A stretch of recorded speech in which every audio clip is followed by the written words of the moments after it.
জ্বালানি সংকটে চট্টগ্রামে বন্ধ হয়ে গেছে ৯টি বিদ্যুৎ কেন্দ্র। সরবরাহ ঘাটতিতে প্রতিদিন লোডশেডিং হচ্ছে ৪ থেকে ৫ ঘন্টা। এতে ধস নেমেছে উৎপাদনমুখী শিল্প খাতে। অন্যদিকে ভ্যাপসা গরমে চরম ভোগান্তি পোহাতে হচ্ছে নগরবাসীকে। চট্টগ্রামে ২৮টি বিদ্যুৎ কেন্দ্রের মধ্যে ৯টিতে উৎপাদন হচ্ছে না। বন্ধ রয়েছে রাউজান, মাতারবাড়ি, জুলধা ও দোহাজারী বিদ্যুৎ কেন্দ্র। এছাড়া কাপ্তাই হ্রদের পানি কমে যাওয়ায় জলবিদ্যুৎ কেন্দ্রের ৫টি ইউনিটের মধ্যে সচল মাত্র একটি।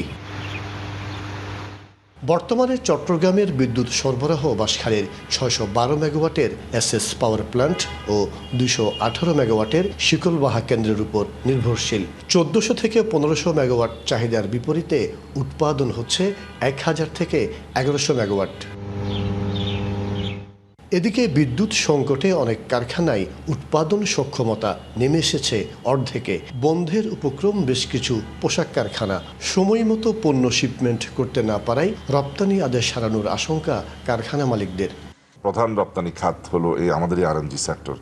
ডেফিনেটলি এটা লুকিয়ে রাখার মতো কোনো বিষয় নয়। আমরা যদি খুব সহসা এই ফুয়েল সমস্যা, গ্যাস সমস্যা থেকে সঠিক টাইমে বেরিয়ে আসতে না পারি, এটা মারাত্মকভাবে একটা অর্থনৈতিক প্রবৃদ্ধির উপর প্রভাব পড়বে বলে আমি মনে করি।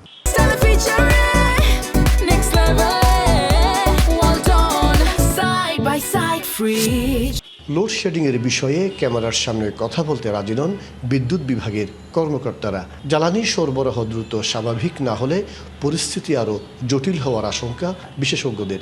ইতিমধ্যে তো ফার্নেস অয়েলের প্রাইস বাড়িয়ে দিয়েছে, এর ফলেও একটু ক্রাইসিস ওইদিকে আসতে পারে।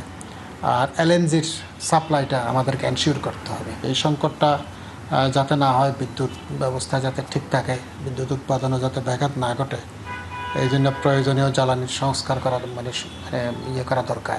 গরমের মধ্যে বিদ্যুৎ বিভ্রাট ভোগান্তি বাড়িয়েছে নগরবাসীর। তার মধ্যে লোডশেডিংয়ের কারণে ওয়াসা পর্যাপ্ত পানি পাম্প করতে না পারায় অনেক এলাকায় শুরু হয়েছে হাহাকার। মাসুদুল হক, ডিবিসি নিউজ, চট্টগ্রাম।